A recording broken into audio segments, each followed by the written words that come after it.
anyone who listens to this show with any degree of regularity will know that Borough Market is one of my favourite places in the world. I go there as often as I possibly can. Obviously, I haven't been there as much since the lockdown because clearly you don't want to wander about and cause any problems for anybody. But one of the things that they have been able to do, Borough Market, thankfully, is to remain open.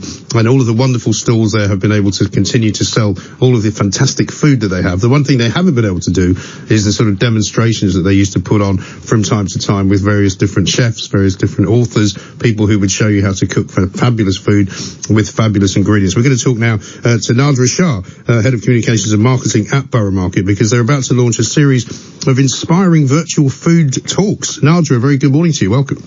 Hello, good morning. Thank you very much indeed. I'm very well indeed. I mean, you literally don't have a bigger fan than me. I don't think there is one in the entire world of London or anywhere else. I'm a big fan of Borough Market. I go there an awful lot. I mean, I could just reel off a list of all the different places I go to all the time, but the cheeses and the butchers and, you know, the Italian Parmesan place, it's just fabulous. And the spice market as well. I've got to come back actually this week and get some more spices. But this is a new thing because obviously you guys have done brilliantly to keep it going, but I feel very much for the individual traders there because they can't be doing as well as they would have expected to be doing. Well, I mean, like everybody in this situation, it was fast mobilisation in terms of consolidating the market, making it safe, you know, having it as an essential place for people locally to come and get their produce. But also we have Borough Market Online. So we are, a lot of the traders have now onboarded onto that platform. And so they are getting their produce out further afield, which is amazing. And last week we launched Car and Collect. So for people who are still wanting to come that aren't able to travel on foot, then, you know, and they do have access to a car, they can come and have no contact delivery just straight into their boot. Okay, so they can order all that online and then just pick it up? Yeah, basically. So you can come, you can collect on foot, or you can now come by your car.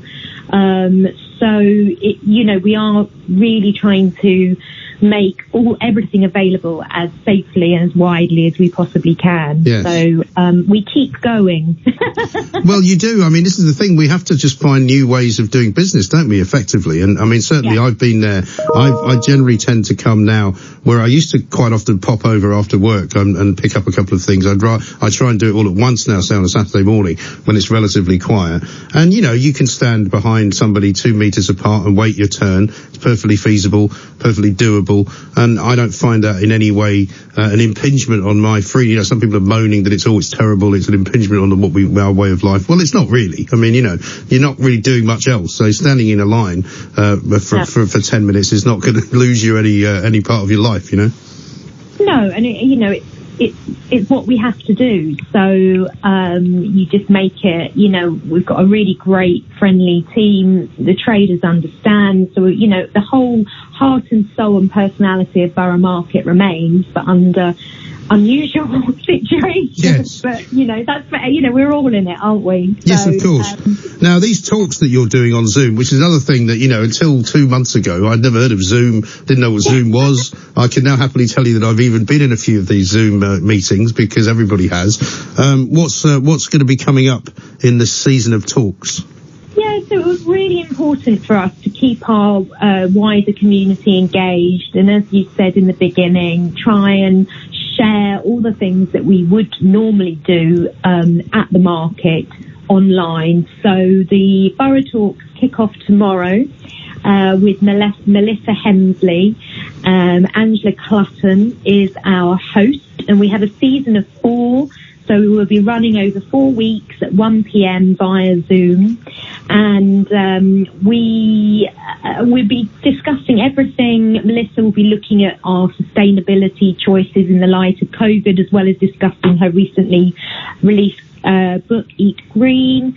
We've got a global city view from food writers from New York, Rome and Antwerp, looking at how those cities have responded in their communities with food. We've got looking at food and our mental health and that's been a very big topic recently, how people have been using baking and connecting with friends as a way to help them manage this period of time, especially for people who are on their own. And we'll also be talking to Sami Tamimi, who is the co-founder of Ottolenghi, and he has a new book out called Palestine, which is looking at the Palestine food and the stories of Palestine. So really a really nice, wide-reaching topics. They're all free to attend. Will be. You just have to log on, I guess, right? Do you need to? You need to have a Zoom account. Yeah. But otherwise, you just register, and we're holding them as webinars. So there'll be a bit of Q&A, so a bit of interaction, and hopefully we'll be releasing them as podcasts afterwards for people who might not be able to tune in. And in addition, we were doing daily Instagram live, but now we're doing weekly IGTVs with our chefs and traders. So we're still outreaching to people with demonstrations, but in a completely different way. Yes, well, of course, and it's great that you can do that. And what's the kind of prognosis, as far as you know, or perhaps you have been told yet by the government?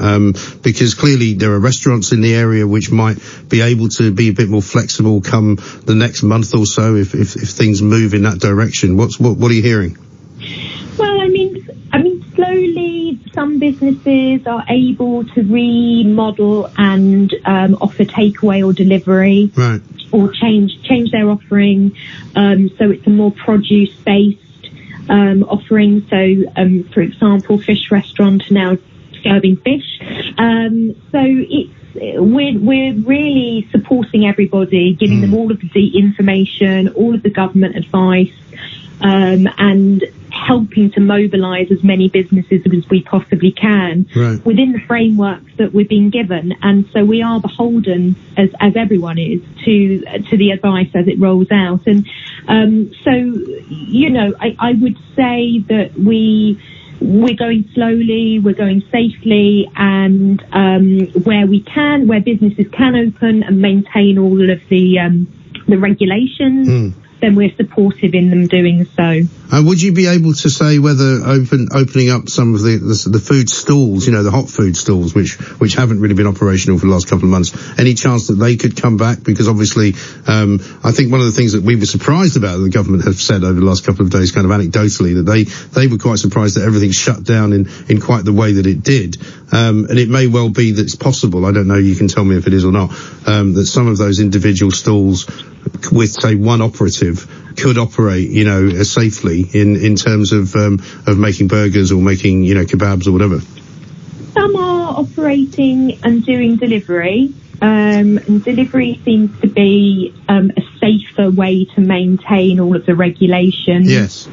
For us, it's about mitigating the risks of how we then allow people into the market, what's safe, what can we maintain. So where we can, we're encouraging people to re-look at their business model, and if they can offer delivery to the local area, which people are crying out, they're sick of their own cooking. Yeah, well, I succumbed last night after cooking myself. I think we all, so I think that will definitely be the first phase. And what we would be mindful of is we won't want to be in a situation where we open up everything. No, of course. And we can't maintain the social distancing measures that we have to do. And so, and so we tread as carefully and safely as we can, but at the same time, knowing that we need to mobilise our businesses and the livelihood of our traders. Absolutely. Well, Nadra, thank you very much indeed. It all kicks off Wednesday, May the 20th, I think I'm right in saying. May the 1st. I beg your pardon. May the 13th. Tomorrow. tomorrow, the 13th, it kicks off, and it runs until the 3rd of June. 4 weeks, 1 p.m. Yeah, sorry, I've suddenly become kind of digitally an idiot. Sorry about that. Well, I mean, I think even knowing the day is an achievement. Well, it really is. You're absolutely right. So Wednesday, May the 13th, Melissa Helmsley, Borough Talks. The season begins. Keep watching for the next one after that on the 20th, and then the 27th. There we are. I've finally been able to read something in the right order that it was actually presented to me. Thank you very much indeed. Nadra Shah, Head of Communications and Marketing at Borough Market. She will be, I'm sure, very helpful to you if you try and get onto the Zoom account, because that's what to do. Now, Dan,